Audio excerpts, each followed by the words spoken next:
ফেসবুকে বা ইউটিউবে ভিডিও বানাতে এসে যে এত বাধা বিপত্তি পার করতে হবে আগে ভাবতে পারিনি। আগে যদি বুঝতাম তাহলে সত্যি এই সব রাস্তা ধরতাম না, আমি অন্য কোনো লাইন দেখতাম নিজের পায়ে দাঁড়ানোর জন্য। তো কি বলবো তোমাদের, ফেসবুকে ভিডিও করতে এসে ফেসবুকে যে একটা ভিডিও পোস্ট করে দিলাম, তোমার ভিডিওতে ভিউজ হবে, সাবস্ক্রাইব লাইক বাড়বে, তারপরে ফলোয়ার্স বাড়বে, এটা কখনোই না। তোমাকে ভিডিও পোস্ট করার পাশাপাশি মানে অনেক নিয়মকানুন আছে যেগুলো তোমাকে পালন করতে হবে। যে কানুনগুলো তুমি এর আগে কোনোদিনও শোনোইনি, তো আমি বলি তোমরা শোনো। তো প্রথমত তোমাকে একদম টাইম মেনটেন করে তারপরে ভিডিও পোস্ট করতে হবে। আজকে তুমি সকাল 10টায় ছাড়ছো, কালকে 12টায় ছাড়ছো, পরশুদিন 2টোয় ছাড়ছো, এরকম করলে হবে না। প্রত্যেক দিন এক টাইমে তোমাকে ভিডিও পোস্ট করতে হবে।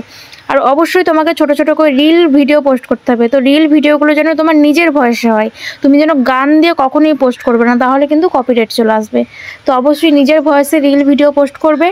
আর বড় ভিডিও যেগুলো তোমরা পোস্ট করবে সেগুলো যেন নিজের ভয়েসে হয়। তো সমস্ত কিছু এগুলো মেনটেন করতে হবে। আর সবথেকে যেটা বড় ব্যাপার সেটা তোমাদের বলি। তো প্রথমত হচ্ছে, একটা পেজ খুলে ভিডিও পোস্ট করলেই তুমি ফেমাস হতে পারবে, ভাইরাল হতে পারবে, বা তোমার আর্নিং হবে, এটা কখনোই হবে না। তোমাকে পেজ খোলার আগে থেকে তোমাকে আগে চেষ্টা করতে হবে অন্যের ভিডিও বেশি বেশি করে দেখা, তাদের ভিডিওতে গিয়ে লাইক কমেন্ট করা। তো এইটা যারা করতে পারবে অতিরিক্ত বেশি, একমাত্র তারাই সফল হতে পারবে। তো মানে এটার পেছনে যে কী রিজন আমি বুঝি না, যে লোকের ভিডিও দেখছি ঠিক আছে, কিন্তু লাইক কমেন্ট করতে হবে ধরে ধরে প্রত্যেকটা ভিডিওতে। তো এটা আমার খুবই অসহ্য লাগে। তারপরেও কি, ওই যে বাধা অনেক, ওই জন্য করতেই হয়। তো অন্যের ভিডিও প্রথমত বেশি করে তোমরা দেখবে, তারপরে ওদের ভিডিওতে গিয়ে লাইক কমেন্ট শেয়ার এসবগুলো আর কি করবে।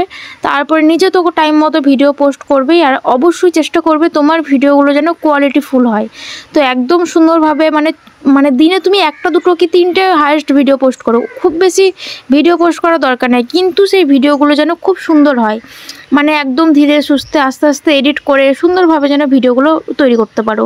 তো একদম তাড়াহুড়ো না করে আস্তে ধীরে খুব সুন্দরভাবে এগিয়ে যাও, সফলতা পাও, খুবই ভালো লাগবে। তো যাই হোক, একটু জ্ঞান দিলাম তোমাদেরকে। তো তার মধ্যে দেখো আমি রান্না করছি, আজকে রান্না হচ্ছে আলু বেগুন দিয়ে ডিম দিয়ে তরকারি। রান্না কতক্ষণ লাগবে?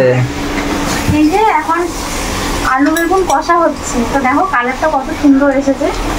আলু বেগুন কষায় এই যে এখানে বেগুন আলু কষা হচ্ছে, এখনো বাকি আছে। আর এইদিকে এখনো ডিম ভেজে রেখেছি, এই যে এখানে ডিম ভাজা, এই ডিমগুলো এরপর দেবো। তো তোমরা কে কে পছন্দ করো অবশ্যই আমাকে বলবে। ডিম দিয়ে আলু বেগুন দিয়ে রান্না আমাদের তো খুব ভালো লাগে, আমরা বেগুনটা ডিমটা প্রায় পছন্দ করি। তো আমরা তো খুব পছন্দ করি এই রান্নাটা, ওই জন্য মাঝে সাঝে প্রায় দিনই বানানো হয়। তো তোমাদের কার কার ভালো লাগে অবশ্যই জানাবে। তো যাই হোক, তোমরা তো দেখতেই পেলে আমি আলু বেগুন কষিয়ে তার মধ্যে এখন ডিম দিয়ে রান্না করছি। তো আজকে রান্নাটা হেভি হয়েছিল খেতে, তোমরা যদি না খাও অবশ্যই একবার রান্না করে খেয়ে দেখতে পারো, অসাধারণ হয়। তো আজকের মতো ভিডিওটা এই পর্যন্তই। কেমন লাগলো অবশ্যই জানাবে, ভালো লাগলে লাইক কমেন্ট শেয়ার করবে। টাটা।